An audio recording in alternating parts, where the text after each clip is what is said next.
North Korean leader Kim Jong-un and South Korean President Moon Jae-in kicked off the third meeting, during which Kim said his historic summit with U.S. President Donald Trump in June had improved regional stability and raised hopes for further progress. Leaders of South and North Korea plan to announce steps aimed at rekindling stalled nuclear talks and deepening bilateral ties.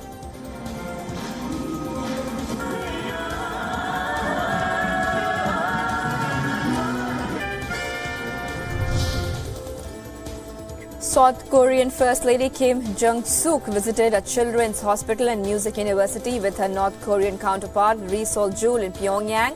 The tour took place on the sidelines their husband's inter-Korean summit. Ri accompanied Kim's visit to Okryu Children's Hospital and the Kim Wan-gyun University of Music.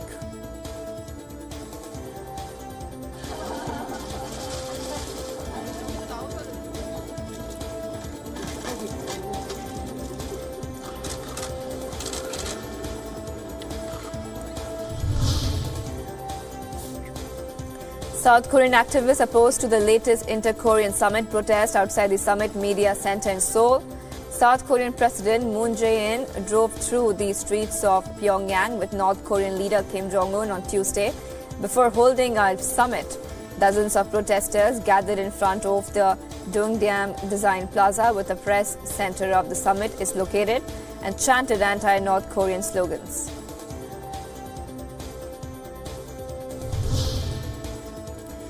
U.S. President Donald Trump has said that he felt badly for his Supreme Court nominee Brett Kavanaugh, as his nomination hangs in the balance due to sexual assault allegations from 1982. U.S. Senate Judiciary Committee members had been scheduled to vote on Thursday on the federal judge's nomination to the Supreme Court, but that changed after Christian Blasey Ford alleged that Kavanaugh tried to sexually assault her while they were high school students. Kavanaugh has denied the accusation.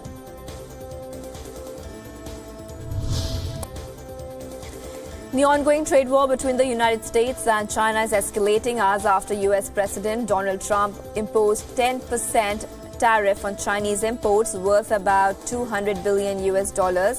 China has complained to the World Trade Organization and vowed tariff on $60 billion worth of trade from the U.S. So far, the U.S. has imposed tariffs on $50 billion worth of Chinese goods to pressure China into making sweeping changes to its trade technology transfer and high-tech industrial subsidy policies.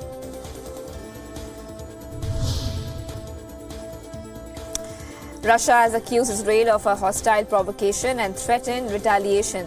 This statement comes after Moscow blamed Israel for indirectly causing a Russian military plane to be shot down near Syria's Mediterranean coast. A Russian foreign ministry has held Israel responsible because at the time of the incident, Israeli fighter jets were mounting air attacks on Syria targets and had only given Moscow 1 minute's warning, not enough time for the Russian plane to get to safety.